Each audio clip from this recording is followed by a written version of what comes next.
बिस्मिल्लाहिर्रहमानिर्रहीम। Welcome to kitchen with Anshara. आज मैं आपको पालक से बनाना सिखा रही हूँ पूरी, पराठा या रोटी। ये तीनों चीज़ें पालक की प्यूरी से बन सकती हैं। जिसके लिए मैंने लिए हाफ़ के जी पालक। इसको धो के इसके पत्ते इस तरह काट के रख लिए हैं। 6 से 7 हरी मिर्चें ली हैं। इन दोनों को पालक को पहले गर्म पानी में उबालेंगे 1 से 2 सेकंड के लिए। उसका प्रोसेस बताती हूँ कि प्यूरी इसकी पालक की हम कैसे बनाएंगे और इससे आटा कैसे गूँनेंगे। पतीली में पानी लिया है, पानी को बिल्कुल बॉईल कर लिया है। अब इसमें मैं ये पालक डाल दूँगी। पालक ज़्यादा देर नहीं छोड़ेंगे, सारी पालक एक साथ डाल देंगे ताकि ये जल्दी से ब्लांच हो जाए। फिर हम इसको क्या करते हैं वो देखते। ये हम इस तरीके से जो है इसको पालक को अंदर वो कर देंगे ताकि ये पालक जो है अच्छी तरीके से नरम हो जाए और इसका पानी इसके अंदर पालक नीचे हो और ऊपर पानी हो, इतना हम पानी डालेंगे और इसको 2 से 3 मिनट तक बॉईल करेंगे ताकि ये पालक हमारी जो है बिल्कुल अच्छी तरीके से नरम हो जाए और पीसने के काबिल हो जाए। 2 से 3 मिनट हो चुके हैं। अब मैं इस पालक का जो है निकाल लूँगी और निकाल के बिल्कुल ठंडे यख पानी में, फ्रीज़र के पानी में डाल दूँगी ताकि इसका जो ये पालक का प्रोसेस है पकने का ये रुक जाए। ये बिल्कुल ठंडा यह पानी है फ्रीज़र का, इसमें डाल दूंगी ताकि ये जो पालक का पकने का प्रोसेस है ये रुक जाए। और ये ठंडे पानी में डालने का मकसद ये भी है कि इसका जो कलर है वो बिल्कुल ग्रीन ही रहेगा, पालक जो है काली नहीं होगी और कलर बहुत अच्छा रहेगा।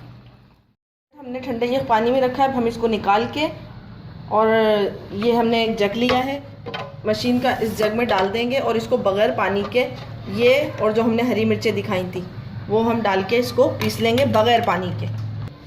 ये 3 से 4 कप मैंने आटा लिया है जो रोटियों के लिए आटा होता है। इसमें 1 टीस्पून नमक डाला है। अब ये जो मैंने पालक की और हरी मिर्ची की प्यूरी बनाई थी ये थोड़ा थोड़ा डाल के और इसको गूनूंगी। इसमें कोई पानी नहीं डालेंगे क्योंकि पानी डालेंगे तो ये बेकार हो जाएगी। इसी पालक की प्यूरी और हरी मिर्ची की प्यूरी से हम आटा गूनेंगे और इस आटे को बिल्कुल जिस तरीके से हम रोटियों का आटा गूंथते हैं इसी तरीके से हम आटा गूनेंगे। ये मैंने जो है एक डो बना ली है, बिल्कुल आटे की तरह गूंथ लिया है। इस पर हल्का सा घी लगा के और इसको बिल्कुल क्लीन कर लें और फिर आधे घंटे के लिए इसको रेस्ट के लिए छोड़ दें। फिर हम इसका बाकी प्रोसेस करेंगे। ये देखें बिल्कुल पालक की डो बन चुकी है। थोड़ी सख्त है, मतलब इतनी सख्त नहीं है, थोड़ी सी है। इसको नरम होने के लिए छोड़ देंगे आधे घंटे के लिए। जिस तरीके से आम पूरी बेलते हैं इसी तरीके से हमने ये पालक की पूरी बेली है और हमने ऑयल गर्म होने के लिए छोड़ दिया है। ऑयल जैसे गर्म हो जाता है फिर इसको हम फ्राई करेंगे। ये ऑयल हमारा गर्म हो चुका है। अब हम इसमें जो है पूरी डालेंगे और इसको इस तरीके से, ये 1 सेकंड में 1 मिनट में हमारी एक तरफ की पूरी फ्राई हो चुकी है। अब ये दूसरी तरफ की पूरी फ्राई कर रहे हैं और इसी तरीके से हम जो पूरियाँ फ्राई करना चाहेंगे इस आटे से वो फ्राई कर लेंगे। पूरी और पराठा बिल्कुल रेडी है। बहुत ही अच्छी पालक की पूरी भी बनी है। इसको मैंने आलू की तरकारी के साथ, आलू की सब्ज़ी के साथ सर्व किया है। आप चाहें तो आप किसी भी चीज़ के साथ रोल पराठे भी बना सकते हैं इस पूरी का, और बोटी के साथ या सालन के साथ, किसी के भी साथ आप इसको पूरी को और पराठे को खा सकते हैं। जो बच्चे घर में पालक नहीं खाते आप उनको इस तरीके से पीस के पालक की पूरी या पालक का पराठा बना के दें, बहुत शौक़ से खाएंगे। उनको पता भी नहीं चलेगा कि आपने किस चीज़ से बनाया है। और इस रेसिपी को ज़रूर ट्राई कीजिएगा और मुझे कमेंट्स करके बताइएगा कि मेरी रेसिपी आज की आपको कैसी लगी।